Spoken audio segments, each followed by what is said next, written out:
We just got some major updates for Volume 2 of Stranger Things 5. Ross Duffer teased the next few episodes of Stranger Things coming out this Christmas, and he said Episode 5, Frank Darabont, is back, but he flexes very different muscles on this one than he did on the Turnbow Trap. It's far darker and far scarier. Frank Darabont is, of course, a legendary director who also directed Episode 3 this season, and I'm very glad to hear that the next episode he's directing, Episode 5, is much darker, and hopefully he can do some stuff that the Duffers are scared to do, like kill off some major characters. Now, the episode titled Shock Jock, that means pretty much a controversial radio personality, which could be implying Robin.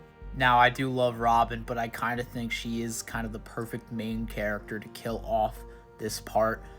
They haven't killed off any main characters yet, and Robin had such a big part in part 1 of this season and was the reason that Will reached the potential he did, or part of the reason. So I think it would hit fans a lot if you kill off Robin, but could also be impactful to Will and Steve and Dustin and all of these characters. I mean, if this episode's going to be a lot darker and scarier, then why not throw in a few twists of having Robin maybe bite the dust?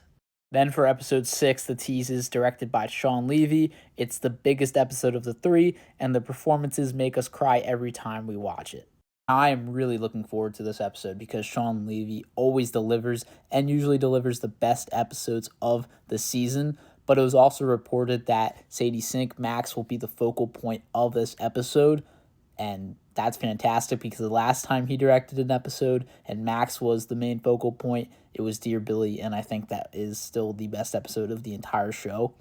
Now, it's hard to believe the performances that the Duffers are talking about here is anybody other than Sadie Sink. I think she's probably the best actress on this show, and this episode will probably be when she wakes up from her coma and reunites with everyone, and that's why it's so emotional. Also, I bet we get this hospital sequence in this episode, which I'm really looking forward to. And then episode 7 says, aside from the finale, it's probably the most emotional chapter of the season. Not much of a tease for that episode 7, but what do you guys think is going to happen in these next 3 episodes before the epic finale?